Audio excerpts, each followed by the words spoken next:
Bonjour chers frères et sœurs de Cocody Philadelphie.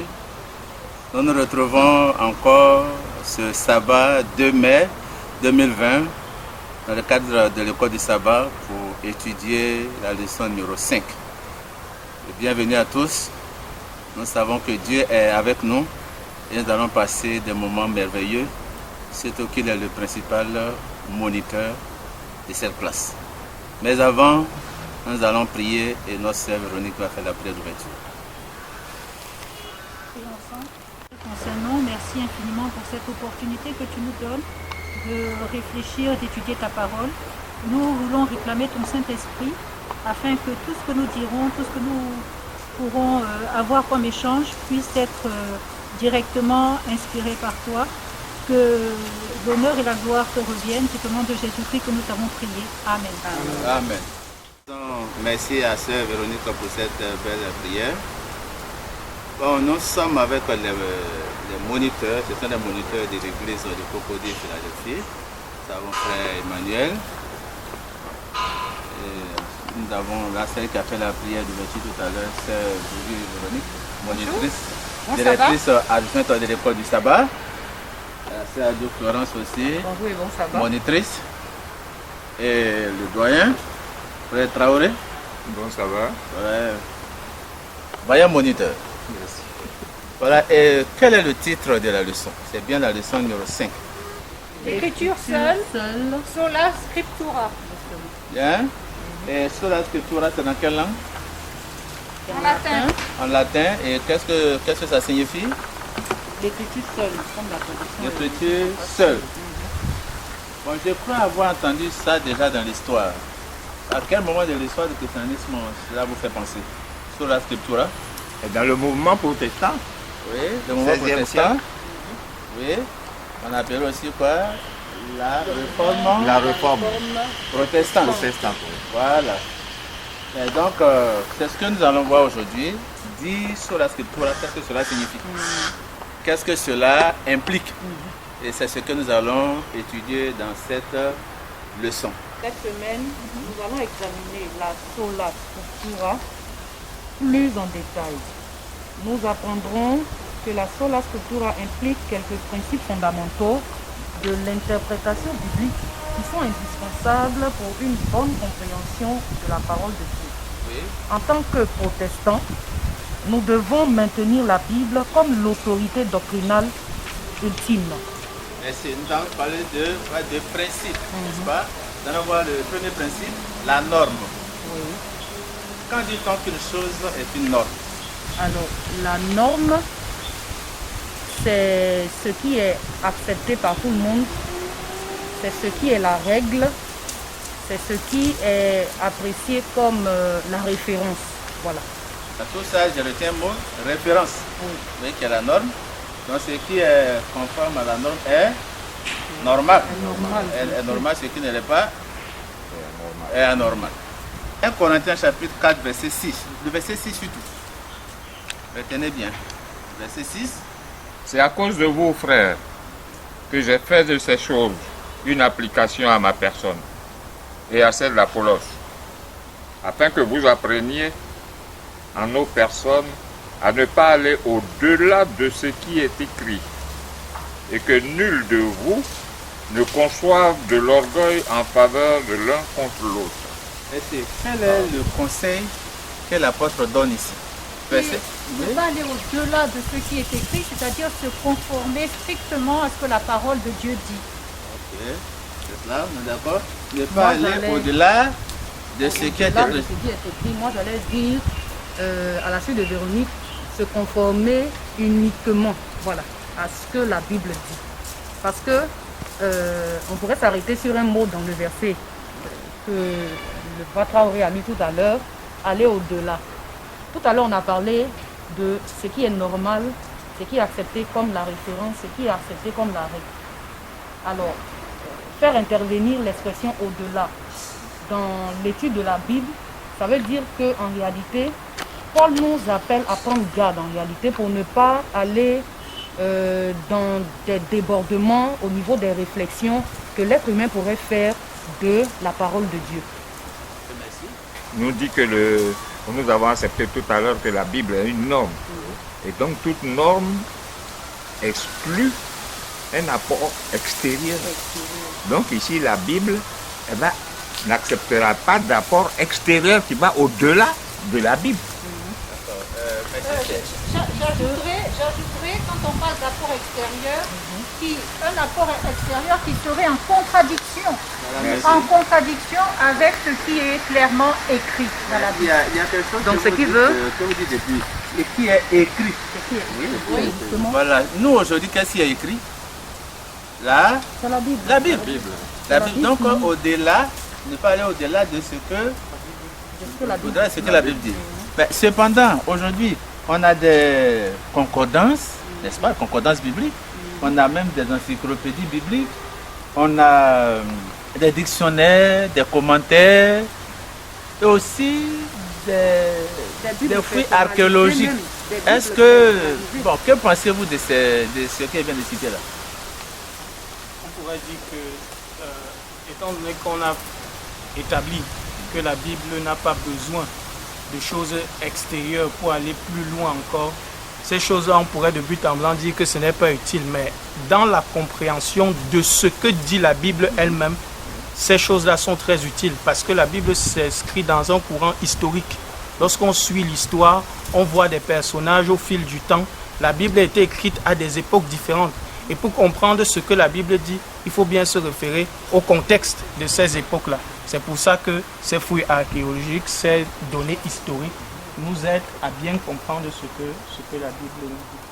Ok, merci. Sans aller au-delà, bien sûr. Bon, d'ailleurs, même le guide nous dit ne pas aller au-delà de ce qui est écrit, n'exclut pas les idées provenant d'autres domaines d'études tels que l'archéologie ou l'histoire biblique. D'autres domaines peuvent faire la lumière sur certains aspects bibliques et le fond des passages scripturaires. Et ils peuvent donc nous aider à mieux comprendre le texte biblique. Vous voyez, et la sœur a dit, ce sont des références utiles, mais quand il y a contradiction avec la Bible reste la norme. Merci. Mais cette Bible-là, il y a deux grandes parties, n'est-ce pas? Ces deux grandes parties sont appelées comment? Le Testament, l'Ancien et le Nouveau Testament. Et dans l'Ancien Testament, déjà on a deux. L'Ancien et le Nouveau Testament. Et on a l'Ancien Testament qui est composé de plusieurs livres. Combien? 39. Et le Nouveau Testament? 27. 27. Et l'histoire nous dit pas qu'il y a, ça a été écrit sur une longue période avec divers auteurs. Mes amis, est-ce que ça ne vous fait pas peur quelque part? Non. Oui? Ça ne me fait pas peur dans la mesure où quand on parle de... C'est vrai qu'il y a eu divers auteurs, Oui. mais tous ces auteurs-là ont eu la même source d'inspiration. Donc je dirais que la Bible en réalité n'a qu'un seul auteur, c'est Dieu. Deux testaments, plusieurs auteurs, mais la Bible est unique. Et dit la même chose, c'est comment dire l'histoire du salut, etc. Nous n'avons pas à craindre d'être égarés, mais nous sommes, merci beaucoup. Il y a un seul auteur qui est Dieu lui-même. Et d'ailleurs, la Bible le dit dans 2 Pierre 1, les versets 20 et 21. Et je lis avec le commentaire dans le guide. La Bible elle-même affirme que toute écriture est inspirée de Dieu et qu'aucune prophétie de l'écriture ne peut être objet d'interprétation particulière et que les hommes poussés par le Saint-Esprit ont parlé de la part de Dieu. Vous voyez? C'est ce que la Bible même dit. Et les auteurs de la Bible considéraient l'écriture comme un tout inséparable et cohérent, dans lequel les thèmes majeurs sont bien développés. Il n'y a pas de discorde entre l'Ancien Testament et le Nouveau Testament. Le Nouveau Testament ne contient pas un nouvel évangile ou une nouvelle religion. L'Ancien Testament se déploie dans le Nouveau Testament et le Nouveau Testament s'appuie sur l'Ancien Testament. En tant que tel, les deux testaments ont une relation réciproque dans laquelle ils s'éclairent mutuellement. est-il facile de comprendre l'écriture? La réponse à la question dépend d'où on se situe. Plusieurs personnes vous diront que dès qu'elles ouvrent la Bible, elles ne comprennent rien. Que ce qui est dit à l'air caché ou alors voilé. Et d'autres vous diront qu'ils ont aisément la compréhension sur ce qu'ils disent. Il faut comprendre le message de la Bible comme un message qui n'est pas comme celui des autres livres. Si on aborde la Bible comme un livre ordinaire, il y aura effectivement un problème dans la compréhension. Mais la leçon nous a même rassuré que la Bible est compréhensible des enfants, des adultes, de n'importe qui.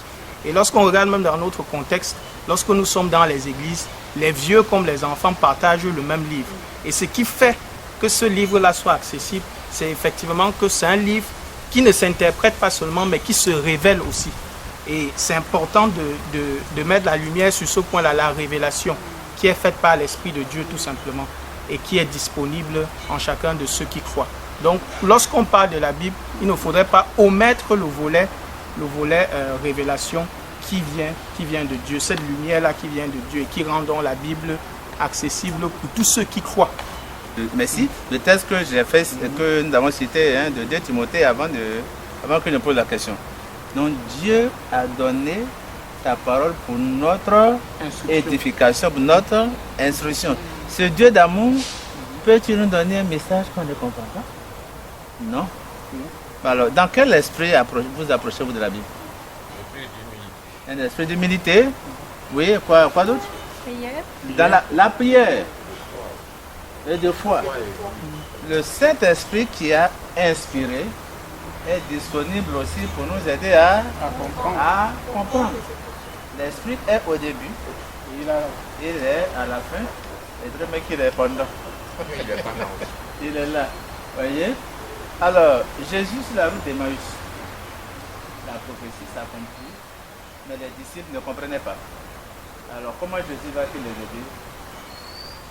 Dans les passages que nous avons lus, je vais prendre les écrits de la Bible pour parler de lui-même. De lui-même. Oui. Voyez? Oui, c'est cela. Jésus va. C'est-à-dire que dans ce passage-là, Jésus lui-même prend des références de la Bible pour pouvoir non seulement parler de lui, mais de témoigner de ce que les Écritures même ont déjà parlé de lui. Et c'est ce que les Écritures révèlent qui se matérialise en la personne de Jésus. Donc, pour éviter toute confusion, il a lui-même pris la parole pour expliquer la parole, j'ai envie de dire. Merci. Comme c'est la norme, on reste dans... Toujours la norme. On reste dans la norme. N'est-ce pas, ma soeur? Quand vous lisez Daniel, vous lisez l'Apocalypse, et l'Apocalypse, vous pouvez trouver certaines explications dans le livre de Daniel, même dans le livre d'Ésaïe. Et certaines informations que vous n'avez pas dans Matthieu, vous pouvez les trouver dans Luc ou Jean. Parce que ce sont des évangiles. Et des informations qu'on n'a pas ici. L'un peut se retrouver dans le... Donc, la clarté de la Bible réside dans le sérieux qu'on met dans le culte et dans l'humilité, la prière et nous pouvons pas. C'est Dieu qui nous aime. Il nous a pas donné des Écritures pour nous égarer. Mais il nous l'a donné afin que nous soyons édifiés, formés par cette parole même. Et n'oublions pas que le même esprit qui a contribué à la révélation est le même esprit aussi qui va nous aider à comprendre. N'est-ce pas? Alors, l'interprétation de la Bible. Comment ça se fait? En dehors de la Bible ou dans la Bible elle-même? Tout à l'heure, sur qu'est-ce qu'on a dit? Jésus a fait quoi? Utiliser les Écritures pour expliquer la Bible elle-même. Expliquer la Bible elle-même. Voilà.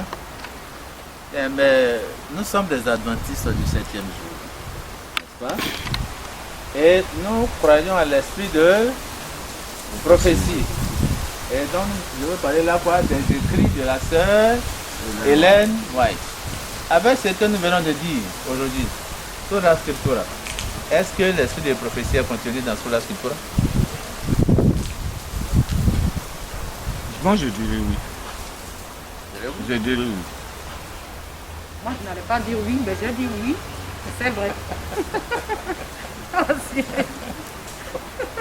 Oui, la sœur Véronique. Je dirais que les écrits de la sœur Ellen White sont une lumière. Oui. Elles permettent à tout chrétien de comprendre certains passages de la Bible qu'il n'aurait pas bien saisis. Les écrits de la sœur White ne sont pas en contradiction avec ce qui est écrit dans la Bible. Au contraire, ces écrits servent à mieux comprendre la parole de Dieu. Donc, à travers ces ouvrages, je dirais même qu'elle nous oriente vers la Bible.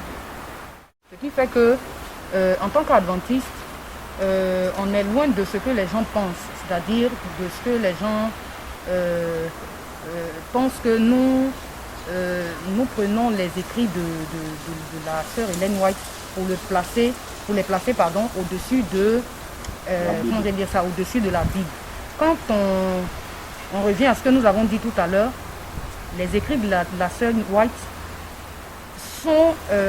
ne sont pas en contradiction, c'est-à-dire que les écrits de la sœur White nous aident à comprendre la Bible. Donc si ça nous aide à comprendre la Bible, ça ne constitue en rien une contradiction et ça ne constitue en rien un élément qui serait au-dessus de la Bible. Pourquoi? Parce qu'on pourrait considérer les écrits de la sœur White comme une aide, simplement, toujours dans l'étude et puis de la compréhension de ce qui est écrit. Isaïe chapitre 8, verset 20. À la loi et au Témoignage. C'est tellement important que je voudrais qu'on le lise ensemble. À la loi et au témoignage. Si l'on ne parle pas ainsi, il n'y aura point d'aurore pour le peuple. Merci. À la loi et au témoignage. Donc, les écrits de Ellen White ne s'éloignent pas de la norme. Et comme elle-même, elle le dit, c'est une petite lumière pour conduire les hommes et les femmes à une plus grande Lumière que la Bible. Et pour ceux qui lisent ces écrits, par exemple la tragédie des siècles, il y a un chapitre qui est intitulé Les Écritures, notre sauvegarde. Et quand vous lisez ce chapitre, bon, certains disent la tragédie des siècles, d'autres disent le grand conflit, ça dépend de l'édition. Vous voyez, ce chapitre, Les Écritures, notre sauvegarde, la sœur Ellen White met l'accent sur l'importance de l'étude de la parole. Vous voyez? Et elle dit aussi que la parole mérite notre attention. Parce qu'elle est même allée faire cette comparaison, bon, les professeurs français connaissent bien. Elle dit, le Saint-Esprit, les hommes inspirés, ça a donné quoi? La Bible. Hein? L'Esprit de Dieu, une femme, a donné Christ. Elle a fait, elle en a parlé. Et dans son commentaire, elle a dit, nous devons avoir pour les Saintes Écritures autant de respect, autant de vénération. Peut-on dire des adventistes qui sont le peuple de la Bible? Oui. Oui. Oui, pourquoi? Parce que nous croyons au moins trois choses à la norme Oui. de la Bible, Oui. à l'unicité de la Bible. Oui. Nous croyons aussi quoi? À l'interprétation. À l'interprétation. La Bible, c'est La Bible par elle-même. Oui. Voilà. Bien. Et il y a un verset. Les adventistes parlent beaucoup du message de trois Trois anges. anges. Il y a un des messages qui dit, dans Apocalypse chapitre 14, je vis un ange volé par le milieu du ciel et un évangile comment? Éternel. Un évangile est éternel et qui a un message annoncé à tous les habitants de la terre, à toute nation, à toute tribu, à toute langue et à tout peuple. Un évangile éternel, c'est-à-dire qui ne suit d'aucune oblitération, qui est transmis tel qu'il a été reçu. Ça, même à notre jeunesse adventiste, on enseigne ça. Donc le principe sur la scriptura est d'actualité. J'ai une question à vous côté. Aujourd'hui, le monde entier fait face à une pandémie, appelée pandémie de coronavirus. Certains sont allés sortir des prédictions de Nostradamus. Certains sont allés sortir des prédictions avec des calculs avec la pyramide. Mais est-ce que la Bible ne parle pas des fléaux, des maladies qui vont frapper le monde dans les temps de la fin? La Bible en parle. Bien sûr. Alors, a-t-on besoin d'aller chercher des écrits des supposés prophètes qui ne sont pas, qui ne reconnaissent pas la Bible? Bien sûr que non. Bien sûr que non, parce que comme comme tu viens de le dire, en réalité, pour un étudiant de la Bible, je ne sais pas, Ebola ou encore Corona ou je ne sais pas, tout ce qui pourra venir après, ne serait pas une surprise pour lui, parce que ce sont des choses que Christ a déjà dit, ce sont des choses que l'Écriture ne cesse de mentionner.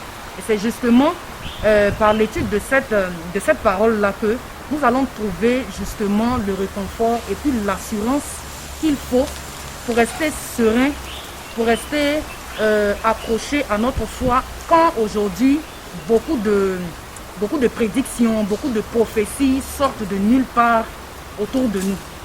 Alors, donc ça rejoint la question que j'allais poser, on a déjà la réponse. Pourquoi donc est-ce important de l'appliquer aujourd'hui? C'est là le message qu'il faut adresser à nos frères et nos sœurs qui nous suivent. Il y a beaucoup de choses passent sur les réseaux sociaux, des révélations, des songes. Vraiment, lorsque j'écoute, dans le fond, il y a vraiment des choses qui ne sont pas scripturaires.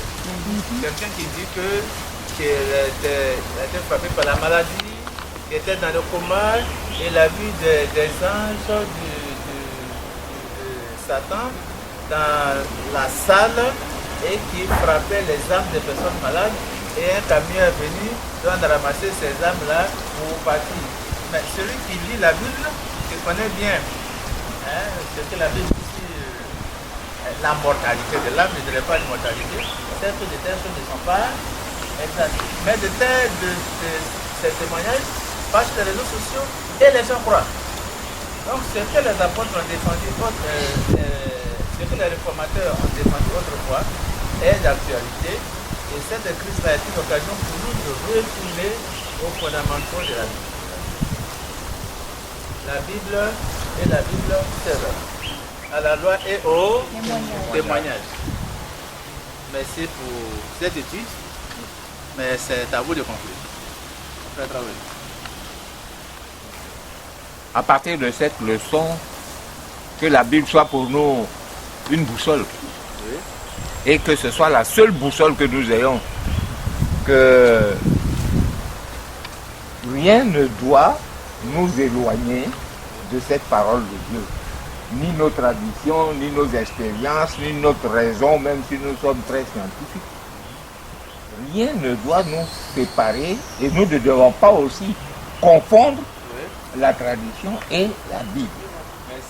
Merci. Donc, sur la scriptura, comme on l'a vu aujourd'hui, le principe c'est l'écriture. La Bible reste notre unique norme et malgré la diversité des auteurs, une même inspiration. Voilà. Et l'écriture est claire. L'écriture se complète. Il y a une complémentarité entre les différents livres de la Bible et l'interprétation archéologique. Il y a l'histoire, il y a la science. Et ça aussi nous fournit ce type d'informations pour mieux comprendre certains enseignements de la Bible. Tant que ces choses sont en harmonie avec le message principal de la Bible. Que Dieu nous bénisse. Bon sabbat à tous. Au nom de Jésus-Christ. Amen. Nous allons prier. Prions. Notre Dieu, notre Père, nous te remercions pour ta grâce et pour le privilège que tu nous as donné à nous autres d'avoir ces informations sur ce précieux cadeau que tu nous as fait, qui est ta parole. Père, nous savons que nous sommes des privilégiés parce que tu nous as donné la lumière sur cette parole-là. Nous voulons que chaque jour, tu nous imprègnes de cette parole et que nous y soyons fidèles. Nous sommes dans un monde où il y a beaucoup de courants de pensée, où l'ennemi a décidé de confondre ton peuple. Nous voulons être de ceux-là qui tiennent bon jusqu'au bout, gardant ta parole ferme dans leur cœur. afin qu'ils puissent être des témoins auprès de ceux qui ne te connaissent pas, auprès de ceux-là qui croupissent encore sur le mensonge de l'ennemi, que nous soyons des lumières et que nous attirions plusieurs encore à toi. Béni sois-tu pour tous tes bienfaits et pour ce merveilleux sabbat que tu nous accordes. Sois au contrôle des activités qui vont suivre. C'est en Jésus-Christ que nous t'avons prié. Amen. Amen.